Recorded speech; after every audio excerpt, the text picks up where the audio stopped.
No one spoke of Ergoton anymore, not above a whisper, not in daylight, not unless they'd forgotten how silence could listen back.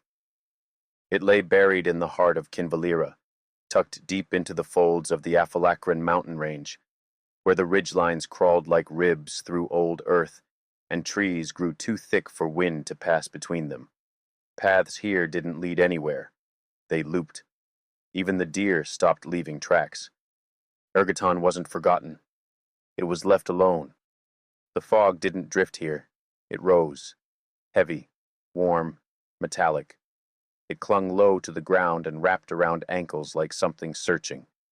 The buildings leaned in, their shutters closed too tight, their chimneys long silent. You could hear the town breathing if you stood still long enough, not through lungs, but through walls. The air held its own kind of gravity. Even sound obeyed it. What little remained of the cobbled streets had long since surrendered to moss and vine, but the vines moved. Not fast, just often. They twitched when you weren't looking, pulled back when firelight got too close. The forest didn't reclaim Ergoton. It allowed it to remain, just barely, as a kind of exhibit. And deeper still, where Aphalacran's tree line grew too dense for light to keep its shape, there stood a structure that had no reason to exist. It hadn't been built. Not truly. It had accumulated. Rising in spires and angles that cut through the treetops, the mansion at the edge of the grove was a wound in the forest's rhythm. Its windows reflected nothing. Its doors never opened, but things inside left. You could see them sometimes, glimpses between trees. Too thin, too smooth, too quiet. Locals never named it, not because they didn't believe in it, because they did. Inside, walls that creaked without wind, staircases that bent when no one stepped, candles that burned with colorless flame. The wood had never been carved, it had bled into place. And in the heart of it, in a room no blueprint could diagram, he waited. He had once been a man, but that had dried out of him long ago. Now there was only Malachar, a shape in the smoke, a thought that refused to forget itself. He didn't walk. He didn't sleep. He suspended, draped across dimensions like a wet cloth, dripping presence. He had touched something he shouldn't have. Or maybe it had touched him. Either way, his eyes no longer searched. They collected. He saw the threads now, the thin lines where worlds frayed. He traced them through maps no longer printed on paper, through corridors etched in ash and memory. The mansion had become his vessel, each room a function, each breath an invocation. In one chamber, glass pillars that pulsed in slow rhythm with a void-born frequency. They rang when names were spoken in certain patterns. Another held books that wrote themselves backward, sealing knowledge behind the language of nightmares. The lowest chamber, the one that sank beneath the ground without tunneling, held the shard. A remnant, a wound. It pulsed in silence. And in that silence, Malachar listened. It fed him, bound him, defined him. He wanted more, not of the shard, but of the world between the shards. What had once shattered must be found again. And outside, in the still woods of Aphalacran, the air had begun to carry a new note. Not wind, not weather, just pressure. Something beneath the surface of Kinvalira was listening back. He didn't come to Ergoton with a reason. That's what he told himself anyway. Maybe he was looking for the past. Maybe for quiet. Maybe he was just tired of places that made sense.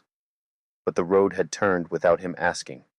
The map rerouted itself in subtle increments, and by the time the first crooked sign peeked through the tree line, it was already too late. He wasn't lost. He was expected. The mountains of Aphalacran rose like sleeping giants behind him, pressing their weight into the sky, and Kinvalira's southern forest opened just wide enough to let him in.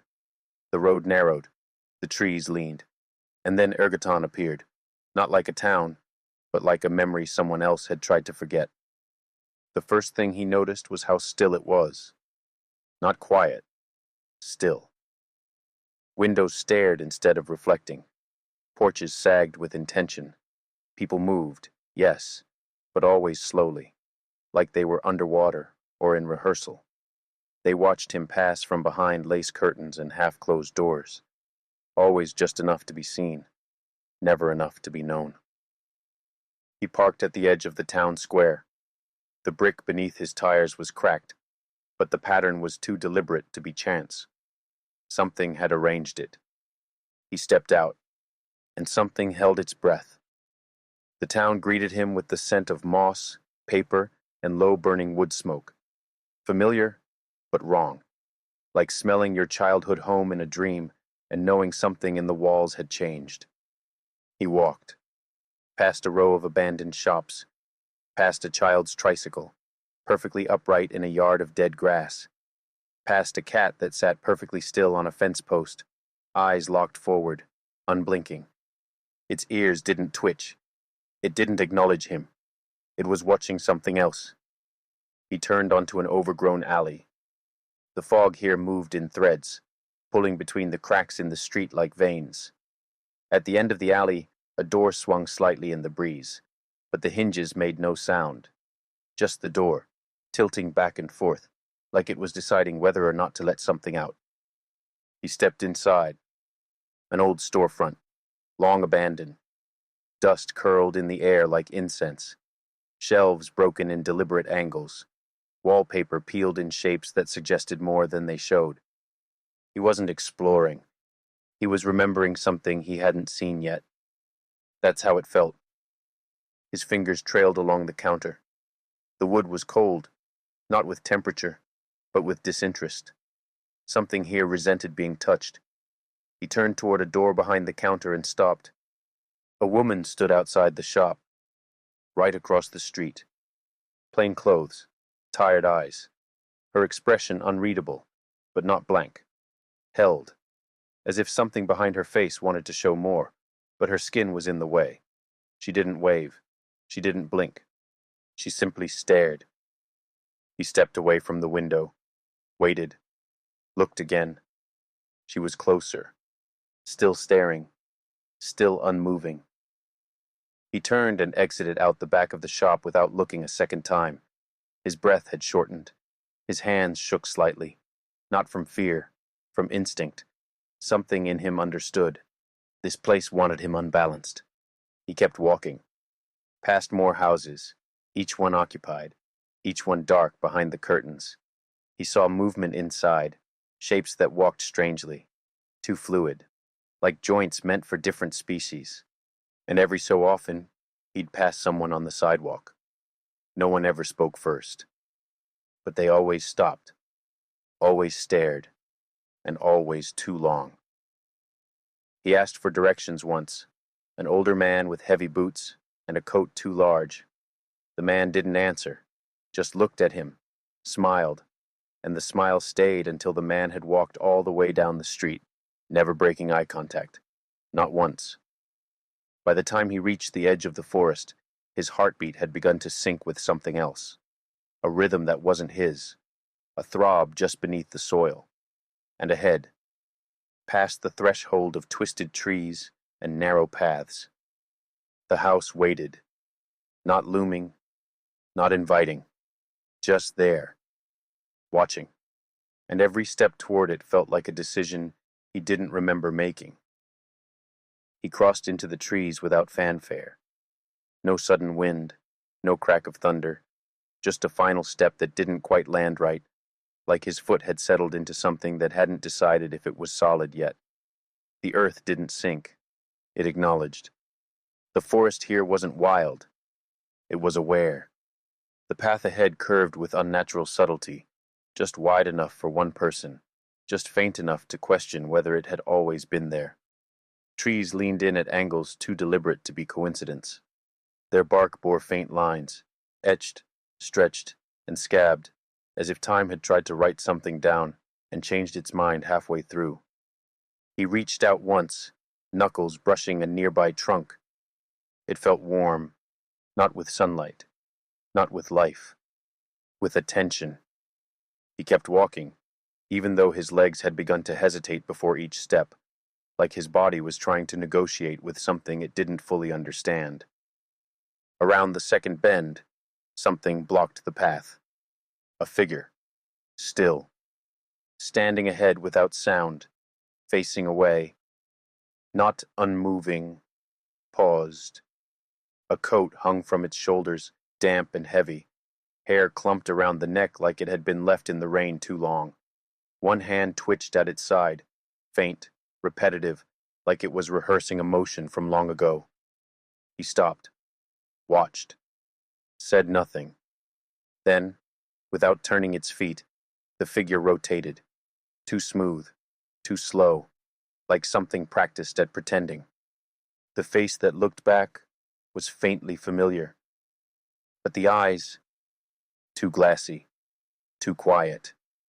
They weren't observing, they were absorbing. The man smiled. "Nice day to wander," he said. His voice lacked rhythm, like it had been borrowed.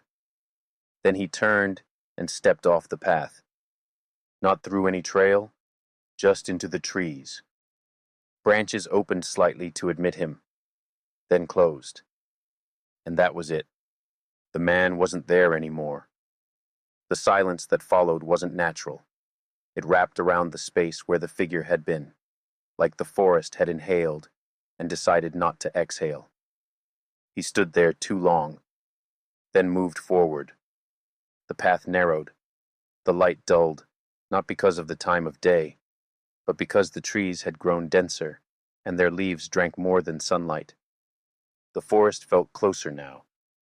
The roots curled up from the ground, not randomly, not chaotically, but as though reaching for the soles of his boots. They trembled slightly, like tendrils adjusting to his stride. The fog thickened just enough to shorten his vision, just enough to remind him that no one would hear him if he called out. He kept walking. Ahead, something man-made. A fence, iron, bent and bowed, its surface stippled with moss and thin strands of vine. It ringed a clearing that had no business being this silent. The trees here did not sway. The air pressed inward. Behind the fence, the first outlines of the mansion. It didn't reveal itself fully. Not yet. Just glimpses. Stone, crooked and dark, with wooden beams that pulsed slightly in the haze like they'd been grown, not carved. The windows showed no glass, just panes of black. And in the center, a gate. Shut, but not secure. Held closed by choice, not by lock. He reached for it, laid a hand against the rusted iron, and it breathed in.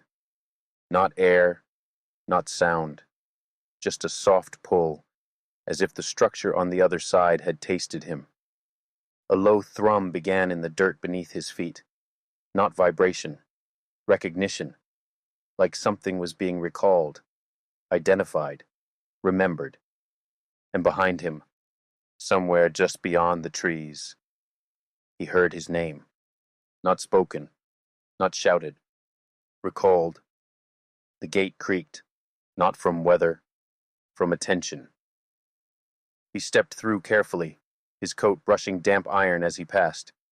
The mansion ahead leaned forward in silence, its angles unfamiliar even in stillness. Fog clung to its foundation like it didn't want to let go. The ground responded slightly with each step, not unstable, not welcoming, just aware. Every inch of soil felt like it had memorized his weight before he arrived. And then, memory. Not sudden, not vivid, just present. It had begun online, a message buried in a thread no longer active. Not a reply, not even a full post. Just a line of text, untagged and unclaimed, left in a corner of a private forum he hadn't visited in years. A video link, low resolution, no title, a string of numbers. The first frame buzzed with static. The second shook, poorly stabilized footage moving down a hallway. The structure in the video felt familiar, not from experience, from proximity. Slanted ceilings, tight door frames, boards warped by time and humidity. And that sound, a low-frequency hum, not in the file, but in his chest.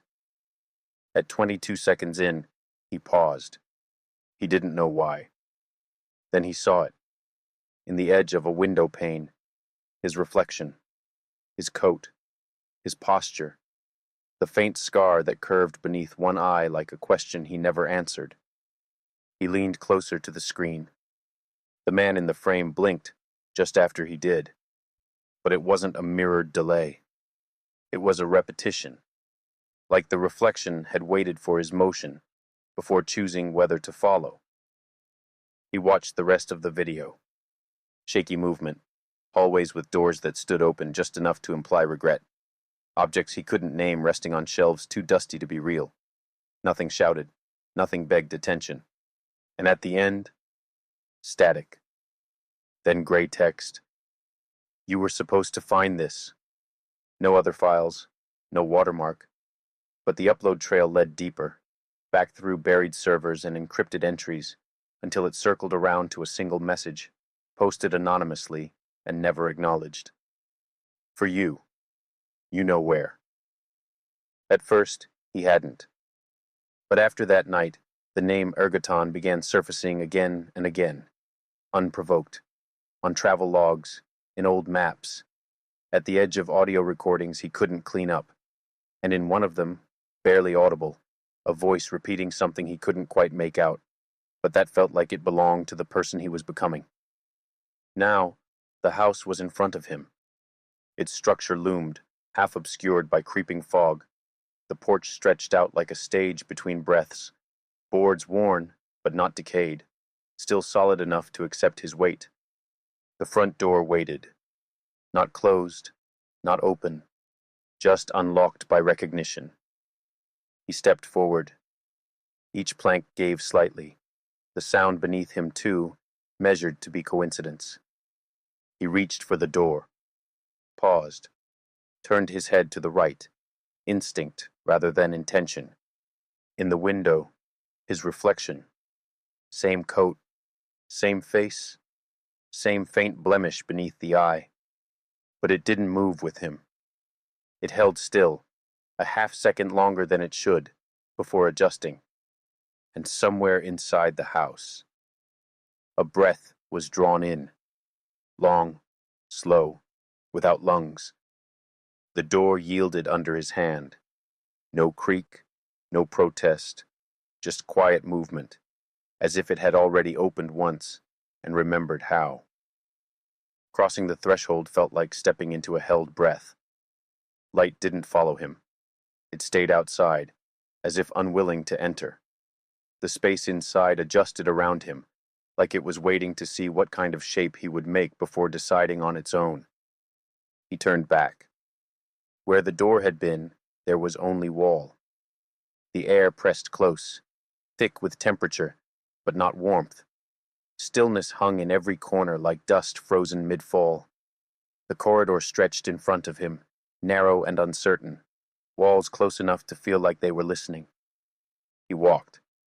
The floor absorbed the sound of his steps, smooth but soft in a way that reminded him of moss or velvet. Each step left behind a faint impression, not visible, but felt. The walls weren't clean. They shimmered faintly under the dim ceiling glow. Patterns rippled across the surface, long looping shapes that shifted the longer he looked at them. Lines curled inward, then reset, over and over. Further ahead, something waited on a table. Small, round, draped in fabric darker than shadow. A camcorder, unlabeled, worn. Its red light blinked once, then held. He approached it with careful steps. The closer he got, the more the air seemed to pulse. Not in rhythm, just responsive. He didn't reach for the camera. He only leaned in. The screen was already playing. A hallway came into view. Angled. Familiar. It was similar to the one he was standing in. Same spacing, same wall curvature, but not identical. The hallway on screen bent sharper. The shadows moved slower. Something trailed the edge of the frame. a blur, a suggestion of motion, just a beat behind the camera. And then he saw the figure, wearing his coat, standing at the far end of the corridor, watching the lens. The version on screen tilted its head slowly, just slightly, and behind that movement, another shape, out of focus, too tall, too still. He looked away. The screen flickered once, then went black. The hallway behind him hadn't changed, but the weight in the air had shifted, like something unseen had stepped closer. To the right, the corridor opened into another room. He entered. A circular space with high ceilings and tall shelves built into the curved walls. Books leaned at impossible angles. Their covers were worn, frayed, smeared with symbols. The titles moved. Some faded as he looked at them. Others deepened. None stayed legible. At the center of the room, a chair, faded red leather. One armrest cracked. No dust on the cushion. A folded map rested on the seat. He picked it up. The paper crinkled in his fingers, thin as dried leaves. It showed a region he didn't recognize. The lines were erratic, hand-drawn, landmarks labeled in characters that made his stomach twist when he tried to read them. Some areas were blacked out completely. Others pulsed faintly with heat, even through the paper. At the map's center, written in fine strokes, "Return." No further marks, no instructions. Just the suggestion of destination. He stood there, holding the map, the silence around him thick and expectant. And behind him, in the corridor he'd entered from, boards shifted, not from footsteps, from adjustment. The space behind him had changed, and the house was listening. He took the map. It pulsed once in his grip, then cooled. Not heat exactly, just a kind of recognition, like the page knew its destination had entered the room. He stepped back into the hallway, the one he came from, except it wasn't the same. The walls were the same color, but closer. The pattern on the floor had changed. The boards no longer ran straight, but curved slightly, guiding his eye toward the left, where a door now stood open. He didn't remember it being there.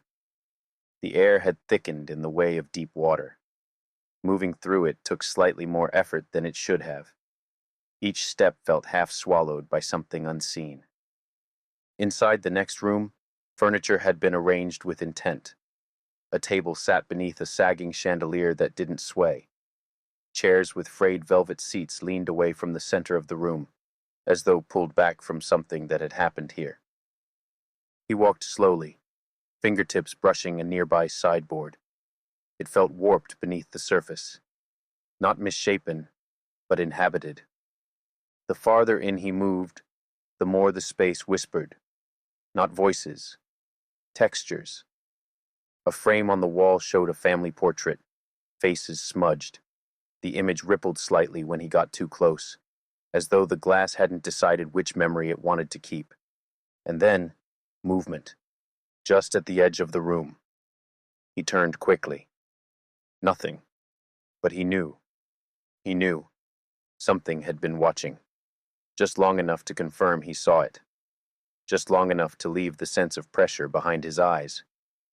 He passed through the opposite door, and the room opened wider than it should have.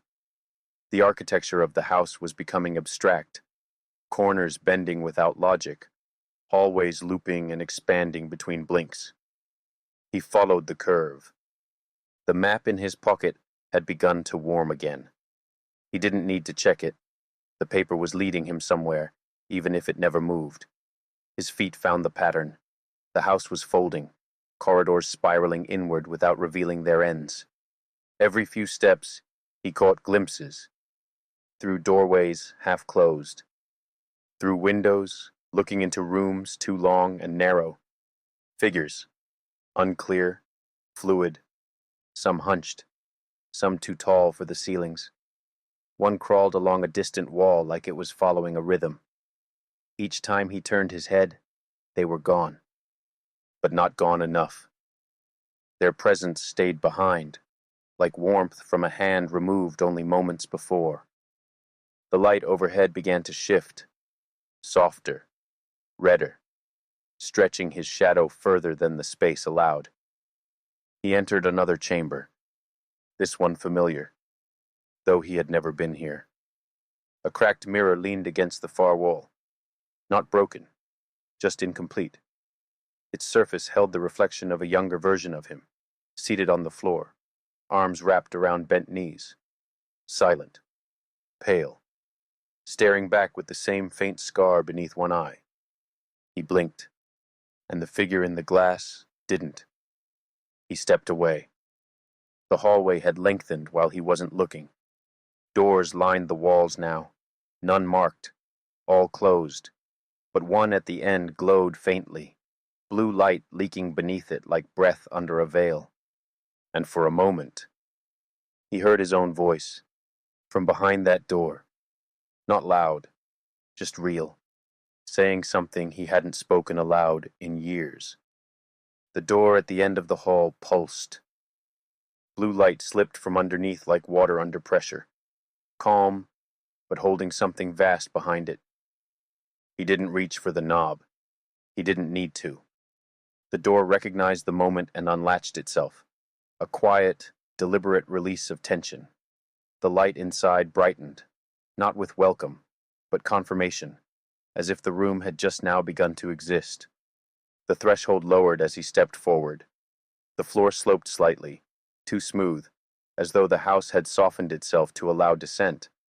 His steps grew heavier the deeper he moved, not from exhaustion, but from density. The air thickened with purpose. Something below wanted to be approached. The stairwell curved gently, like it had been shaped by erosion rather than construction. Walls of stone, no mortar, no seams, wet with condensation, though the space was warm. He touched one side, and it gave slightly beneath his palm. It hadn't been carved. It had been waiting. The steps ended in a chamber that couldn't be part of the house's foundation. Too wide, too still, and too recent. The room was circular, low ceiling, no light source, but everything glowed faintly, as if memory alone illuminated the walls. Symbols bled in and out of the surface, glyphs that looked more like scars than carvings. They pulsed with slow rhythm, timed not to any natural pulse, but to something beneath cognition.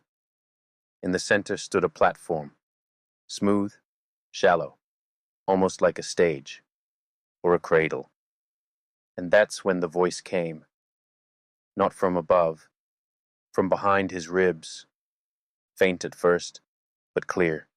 His voice, but deeper. Not older, not younger, just elsewhere. You always return here. He froze. The air in his lungs held too tightly. The map in his coat pocket crumpled slightly as his fist closed around it. The voice again. You built this place. Before you knew how to build. Before you wore skin that remembered its own shape.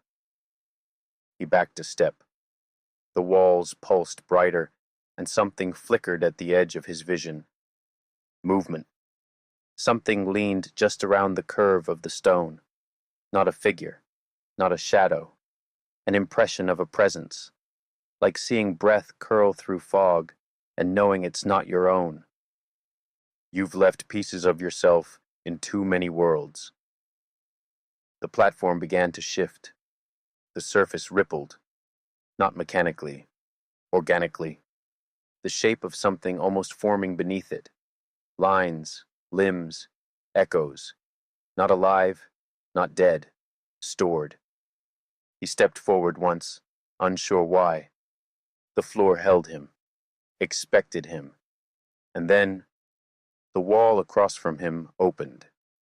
Not like a door, like an eyelid. A second chamber, smaller, darker, nested within the first. Inside, a chair. Tall, back carved from black glass, its arms shaped like folded hands. At its base, another version of the camcorder. Older, rusted, still powered. It pointed at the chair. Waiting. The voice returned. Sit. He didn't move. If you don't, you'll be torn apart again, and we'll have to start over. I don't want to start over again. The light pulsed once. The air trembled, not from sound, but from recognition. And the symbols on the walls began to match the ones in the map. Not exactly. Close enough to hurt. He stepped into the second chamber. The camcorder's lens glinted under the weight of something watching through it. The chair stood still, centered perfectly, like it had never been placed, only remembered. He approached slowly, not pulled, not pushed. His body moved like it already knew how this part ended. The chair was cold beneath his hands, but not unfamiliar. Its arms curled gently toward him, as if preparing to cradle thought, not flesh. When he sat, it didn't creak. It fitted. The material shifted slightly under his weight, adjusting itself until his shoulders sank low and his breath aligned with the pulse in the room. Something behind the walls responded. Not a sound. A change in pressure, like a massive lung exhaling deep below the surface. The camcorder blinked red, recording, and then he felt it. Not a sensation, not pain, just entry. His spine straightened, his chest lifted, his hands splayed slightly as if reacting to heat, except there was none, only vibration, software internal, like his bones were tuning to a signal he'd always carried but never noticed. Symbols returned to the walls. They moved now, not slowly, not fast, precisely. Each glyph reformed with the rhythm of his pulse. The voice returned, but quieter, further away. There you are, always seated when it begins. His vision dulled, not blurred, overwritten. His thoughts slowed, not from fear, but from accommodation. Something was making space. From the edges of the room, thin threads rose from the stone, shimmering, blacker than black, yet faintly threaded with pulsing blue veins, like veins carved from absence. They reached toward him, touched his wrists, his throat, his lower spine. They didn't wrap or bind. They sank. And from somewhere beyond the chamber, deep in the folds of unreality, Malakar began to seed, not fully, not all at once, just a filament of self, pushed across dimensional breath into a body that had been shaped to receive. His mouth opened, but no sound came, only warmth, like air remembered from another world. And then, a flicker, to the side, not in the room, in the corner of vision. He turned his head, slowly, eyes straining. There, standing in the dark just outside the reach of the chamber's glow. An entity, small, no taller than 2, maybe 3 feet. Still, matte black, its body silhouetted not by light, but by the absence of it, coated in glimmering specks that drifted slowly across its frame like constellations displaced by breath. Its skin moved with depth, like cloth caught between liquid and smoke. But it was the eyes that stopped him. Large, almond-shaped, glowing blue with centers that pulsed like collapsing stars. They weren't watching him. They were watching the seeding. And behind the glow in those eyes, grief. The figure took a half step forward. Clothing clinked softly, a coat with metal seams, leather panels lined with strange circuitry, and tubes that shimmered with heatless glow. On its back, a device that flickered in patterns too fast to decode. A belt packed with relics, tokens, components that looked scavenged from realities not yet charted. Its hand twitched, but it didn't reach. Couldn't. The entity stood there, frozen by arrival too late. The chair locked him deeper. The chamber pulsed. A low resonance swept across the floor, shaking loose dust that had never settled. The glyphs on the wall bent outward, their forms warping into branching lines, like roots, like fractures, like birthmarks drawn across the edges of every reality the house remembered. The entity flickered, one step backward, time slipping beneath its boots.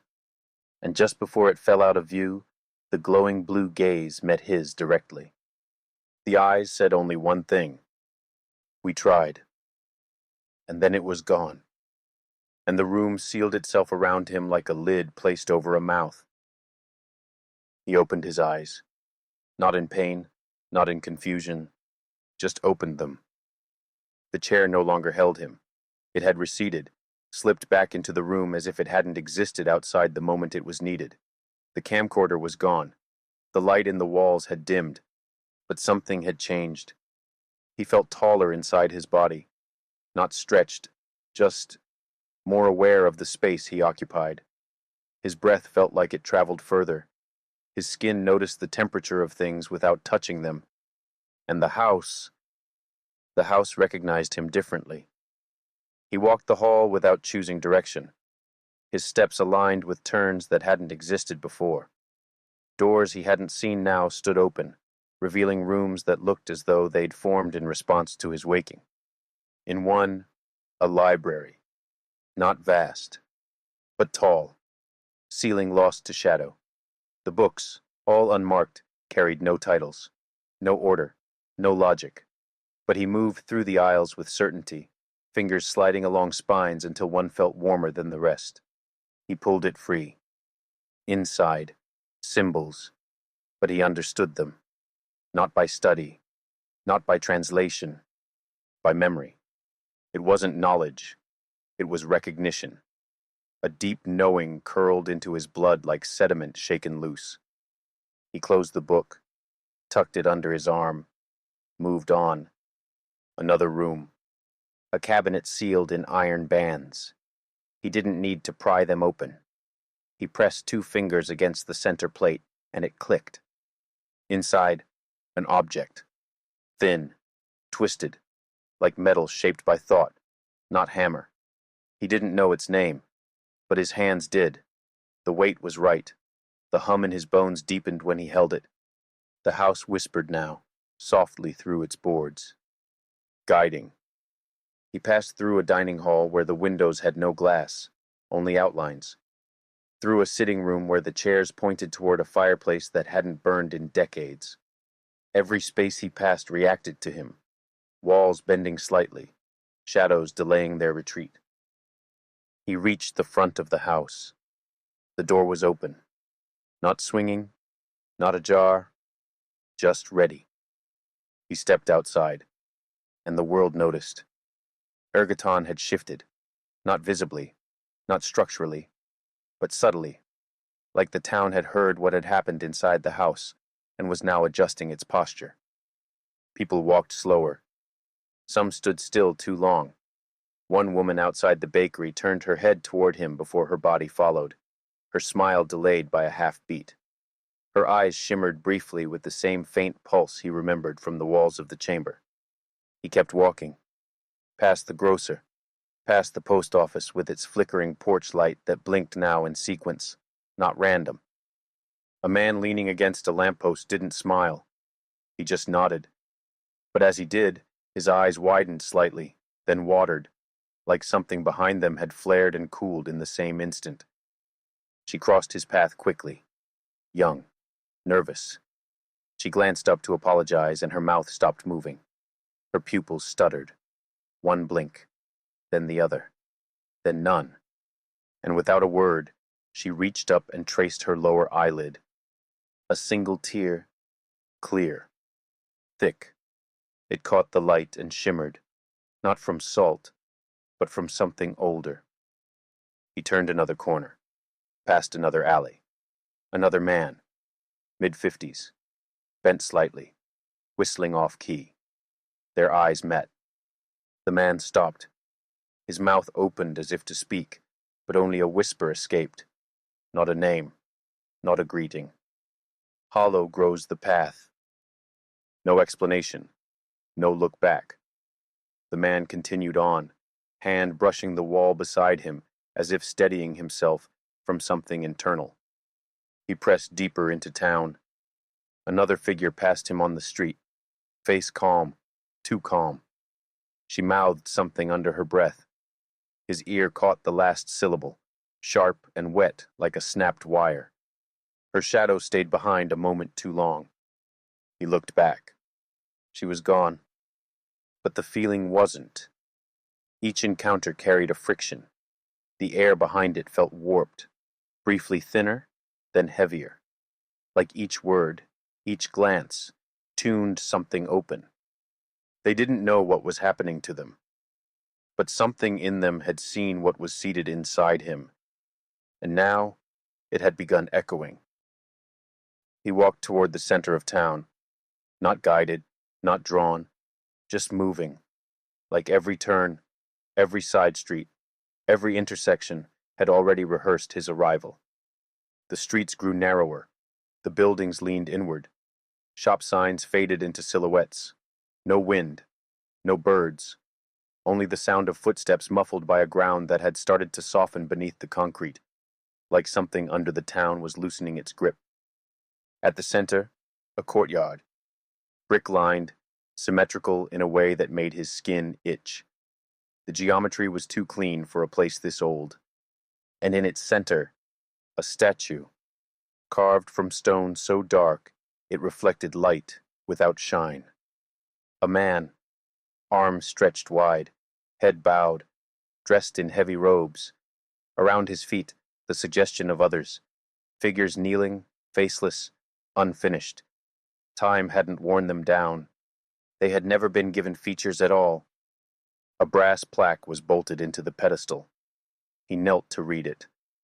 The engraving had faded, not from erosion, but from intentional softening. Words smudged by unseen hands. Only one name remained untouched: Malakar. He stood slowly. Behind the statue, a narrow path curled around a hedge of dead thorns, leading into a small grove walled in by rusted iron. Within that grove, an old gate, open, waiting. Beyond it, a private cemetery. Uneven rows of headstones crowded beneath the shadows of black-limbed trees. Moss coated most of the markers, but a few names remained. Eldara, Colwyn, Malin, all carved in a language he recognized from the books in the mansion. He stepped carefully. The ground felt fragile here, like it would remember being walked on.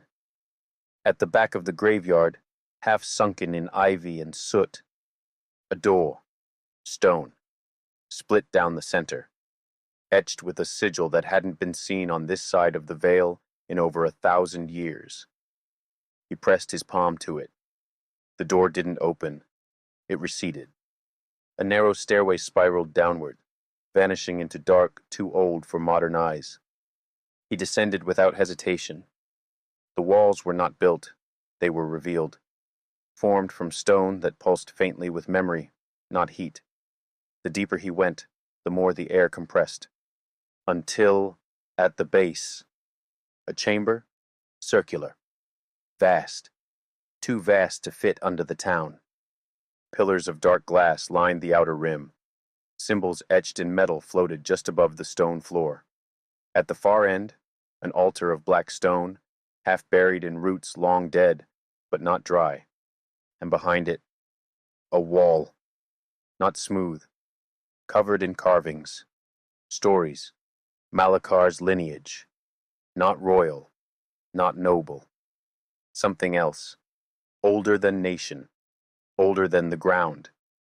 Each generation carved not in portraits, but in shapes, echoes of forms not meant to be seen straight on. As he reached the altar, a vibration touched the center of his skull. He placed both hands on the stone, and the room sighed. From behind him, the first tremor, not physical, a ripple across time. Elsewhere in Ergoton, a woman stepped out of a narrow alley shop where the windows had been blackened since before she was born. She had seen him pass earlier, only for a moment. But something about the air had changed when she looked at him, like light had curved differently through her retinas. Inside the shop, dust, shelves, old things with old names long forgotten. But one item pulled at her with a thread of emotion that wasn't hers. A mirror, oval, framed in tarnished silver. The reflection inside felt too deep, like it continued past the glass. She didn't hesitate. Paid, wrapped it, took it home, set it down, looked into it, and her reflection smiled back, a second too early. Now, at the corner of her vision, sometimes behind her shoulder, sometimes from another room, she sees herself, but not copies, versions, different eyes, different postures, same voice, whispering things she doesn't remember saying. She doesn't know it yet, but each glance into that mirror marks another arrival, across places not yet mapped. Her presence is spreading, and in those other places, her reflections are starting to blink on their own. And below, in the chamber beneath the town, he stood at the altar. The carvings glowed faintly, and on the far wall, behind the names, a new groove was beginning to carve itself. A line, a curve, the beginning of his shape. The groove in the wall deepened. Stone carved itself in deliberate arcs, slow and pulsing, as though the memory of his form was being unearthed rather than added. He didn't flinch. The sound of the carving wasn't mechanical.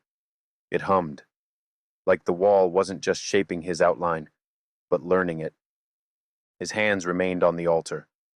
It pulsed gently beneath his palms.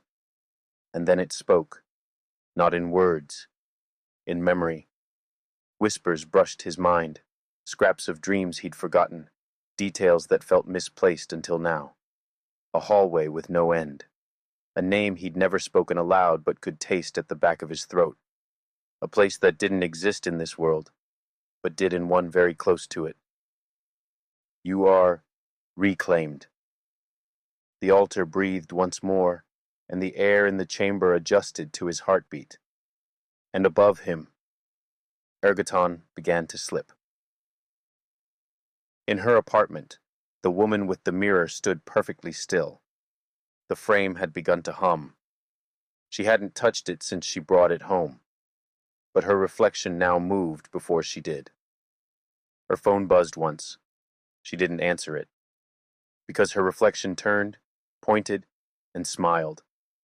And far away, in another reality she'd never visited, an antique dealer in a city without a name just hung that same mirror in a new window, and her face was already inside it.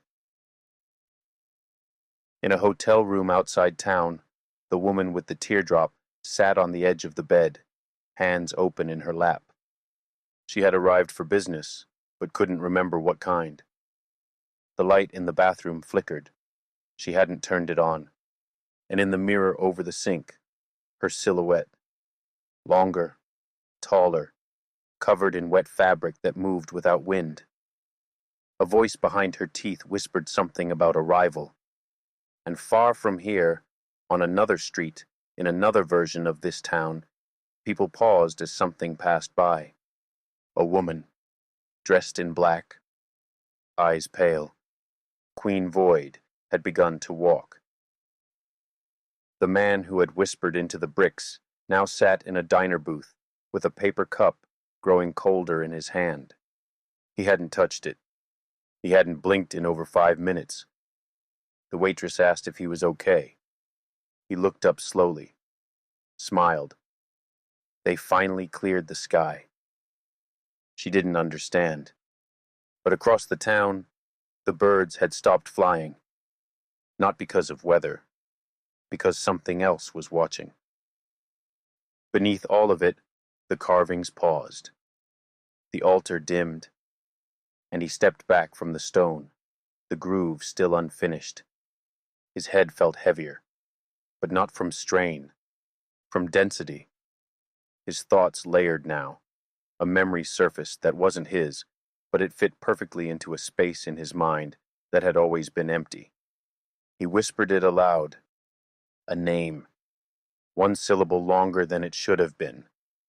The ruins answered, with wind, with warmth, with welcome. And just ahead, past the altar, a second passage, unsealed, not revealed, not built, formed, for him, and behind him, faint and delayed, the echo of his own footsteps arriving, but he hadn't moved. The passage behind the altar wasn't lit, but he could see, not with his eyes, with memory that hadn't happened yet. The stone corridor curved gently, like the spiral of a galaxy too small to contain stars, but too old to stop spinning. The walls shifted with his breath, adjusting as if unsure what shape to wear around him. Every step felt like walking across something alive. And then, the air changed. Not pressure, friction. The corridor widened into a room that shouldn't fit beneath Ergoton. A hexagonal vault with no ceiling, just swirling dark above, pulsing gently like a slowed heartbeat. The walls were impossibly smooth, with surfaces that didn't reflect but hinted, dim shapes moving beneath as if the stone was filled with old smoke that had never settled.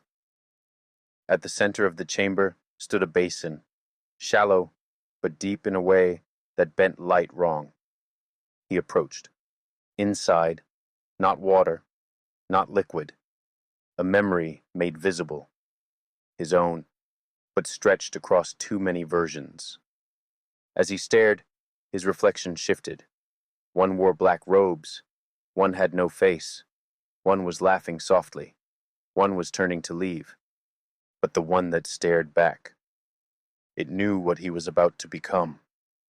He leaned closer, and somewhere far above, the seated began to awaken. The Queen Void sat in her hotel room, spine arched, arms hanging at her sides. Her skin had begun to cool from the inside, a slow, steady settling of something unnatural. She pressed her palm to her chest, felt it. The coin, not cold, not sharp, just present, embedded in her like an anchor.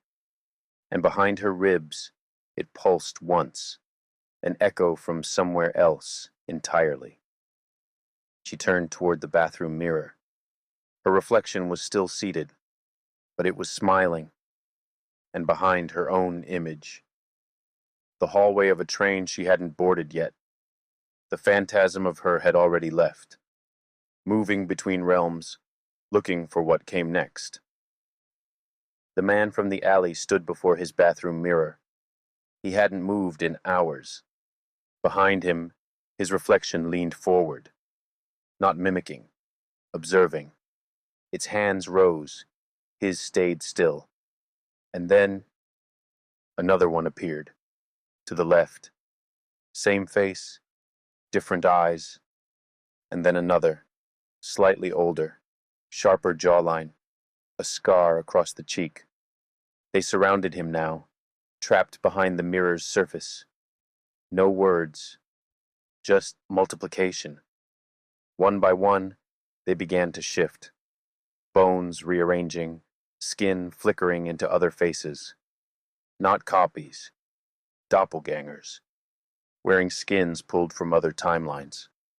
One grinned, and in a distant fold of space, on a world that hadn't yet grown language, an inhabitant walked past a broken pane of polished stone. The surface rippled, and the reflection wore his face, even though he had never looked like that before. Beneath the surface, in the vault, he touched the edge of the basin. The vision trembled. The versions of him swam faster, crossing into each other, trading scars and memories like breath. He saw things: a burning tree on an empty plain, a spiral tower made of frozen teeth, a planet covered in mirrors, a hand reaching through a void that watched. His name echoed around the chamber. But it wasn't his voice that said it. It was all the others. And from somewhere else, A door began to open. A door no one had built. A door he hadn't earned, but had always been meant to walk through. Above the ruins, the sun hadn't yet risen. In the hotel room, she sat perfectly still on the edge of the bed, hands folded, suitcase zipped beside her. The curtains didn't move. Her breath did not fog the glass. Her pulse was steady, but behind her eyes, 3 lives were already walking. In the first reality, the sky was always overcast. Buildings leaned like they had witnessed too much. A young medic working a border clinic glanced up from a half-sutured wound just as the lights flickered.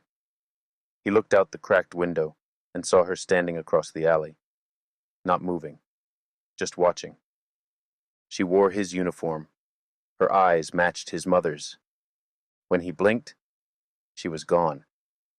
But something inside his ribcage began to throb, not with pain, with doubt. And 2 days later, he would hear a voice in his operating room whisper, "You've always been hollow. I've just come to prove it." In the second reality, technology had surpassed silence.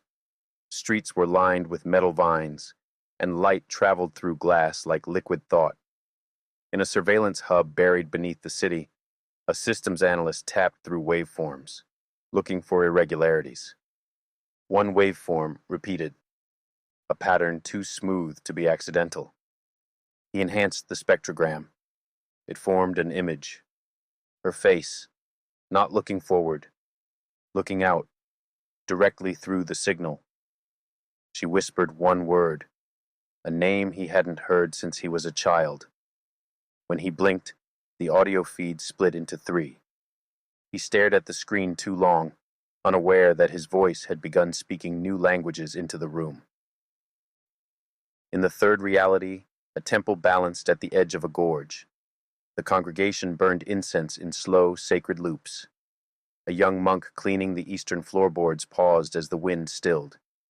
At the far end of the hall, standing beneath a rusted chime, she stood. Her skin was the color of stone. Her mouth was stitched in gold. She bowed. Once. And when she vanished, his reflection didn't return with him. That night, when he woke, the stone near his sleeping mat had cracked. Inside the crack, a blue light pulsed like a heartbeat trapped in quartz.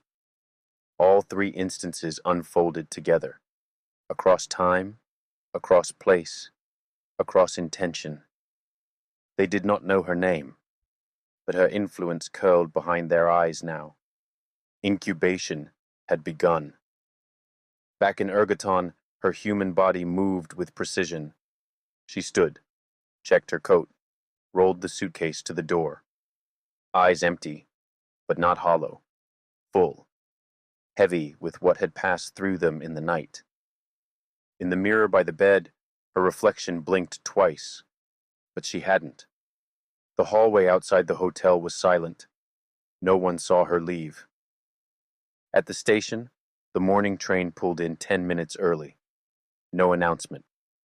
She boarded in the 3rd car, window seat, crossed her legs, opened her bag, pulled out a small notebook.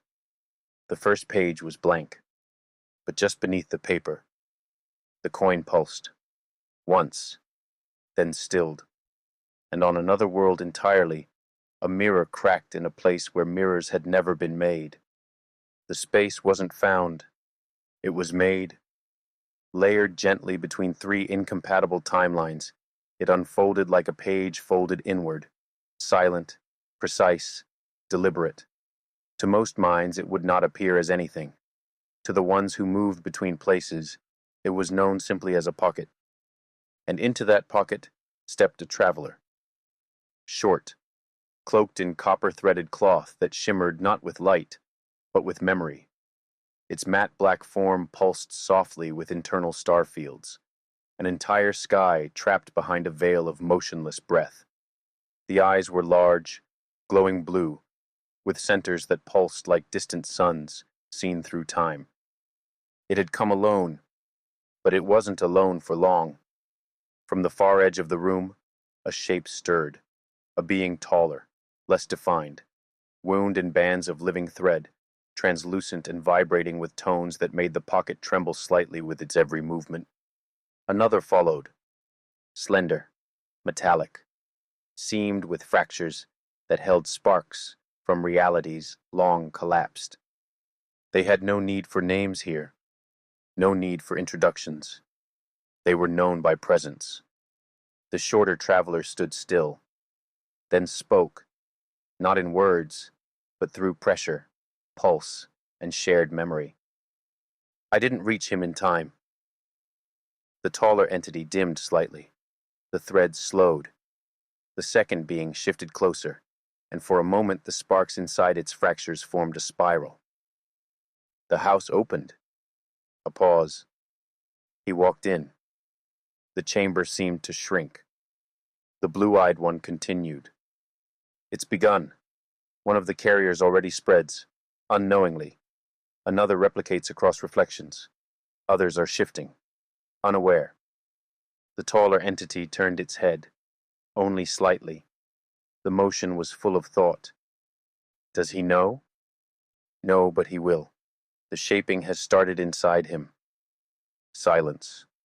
Stillness. Then a subtle vibration passed through the structure of the pocket itself. Not danger, not yet. Just awareness. We have to reach the others, said the traveler. We have to move fast. How many? All who still listen. The three stood there. No plan, no map, no guarantee, only urgency, and a quiet knowing that some signals would arrive too late. Some already had. The stone parted down the middle. No hinges, no seams, just slow separation, like the room had been holding its breath and was finally ready to exhale. He stepped through. The light inside was low, not dim. It seemed to bend around him, sliding across the walls as if adjusting to his presence. The hallway narrowed at first, then widened again in a slow, deliberate rhythm. Everything pulsed, stone, floor, air, with a faint resonance that matched the pace of his breathing. Symbols emerged around him in silence, raised from the walls, moving softly beneath the surface. They followed his path like creatures waking from old sleep. He moved without speaking, hands loose at his sides. The air deepened. Then the corridor fell away into a chamber without a ceiling. A great hollow space, circular and suspended in gravity that bent slightly inward. At the center hovered a platform. Thin strands of white-blue energy drifted from it, winding around themselves like threads of vapor frozen in place. He walked forward.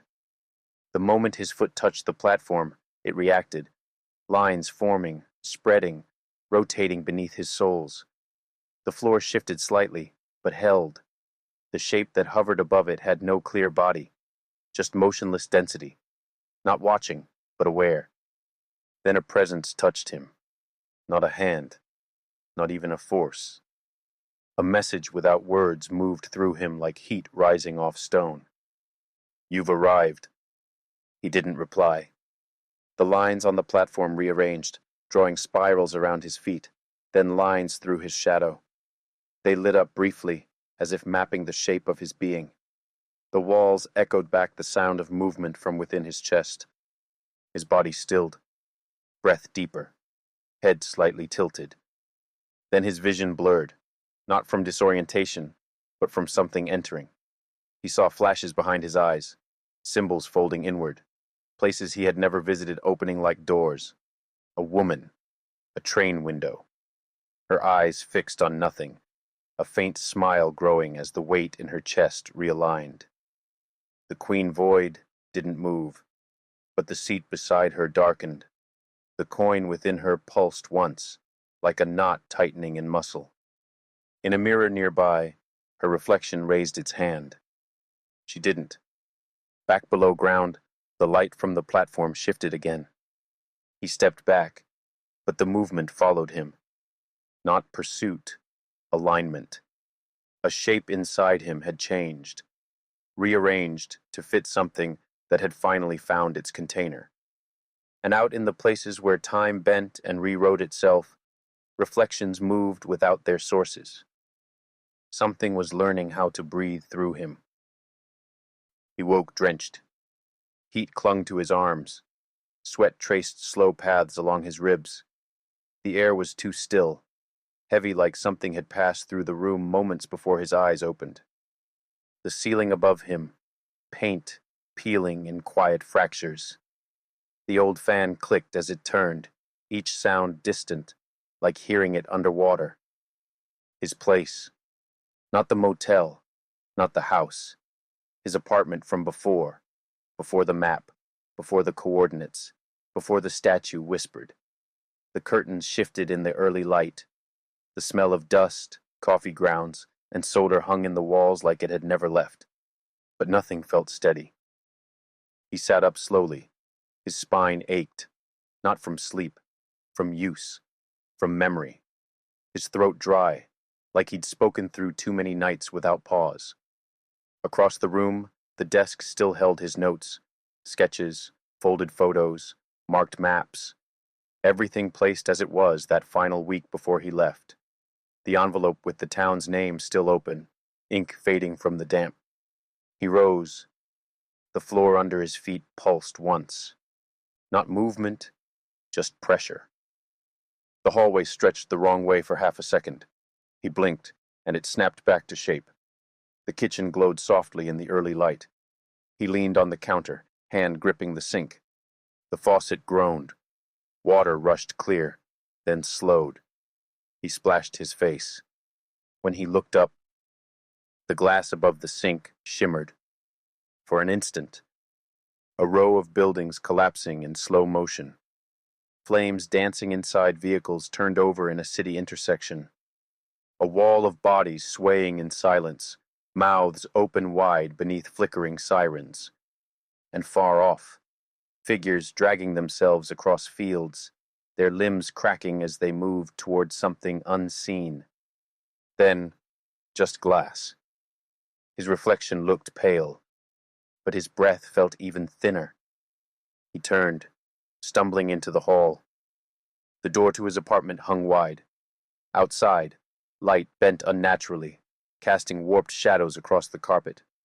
A voice whispered down the corridor, but when he turned, no one stood there. His phone on the counter buzzed. One message. No name. Just text. You started it. You forgot that part. The screen dimmed and stayed dark. He looked back toward the hallway. But it had changed. The floor, now wood. The walls closer. A smell of wet stone and paper bled from underneath. He stepped forward, and the ceiling shifted. Not higher, not lower, just aware. He reached for the light switch, and another scene slammed through him. A glass hallway shattering in reverse. A siren pulsing through a clinic with no windows. A woman gripping a briefcase, her eyes full of silver light as her skin cracked along glowing seams. A reflection whispering something into its own ear. His fingers slipped from the switch. The hallway breathed. Behind him, the static hum of the television returned, though he hadn't turned it on. It showed no picture, just words, drifting, rearranging, forming something that wasn't meant to be read aloud. He turned again and saw his own reflection, not delayed, not frozen. It stood where he stood, yet the eyes weren't his. They were waiting. And in the space between one heartbeat and the next, a voice echoed from inside his ribs. You brought something back with you. Then silence. No motion. No flicker. But from somewhere below the floorboards, a sound began to rise. Steady, low, hungry,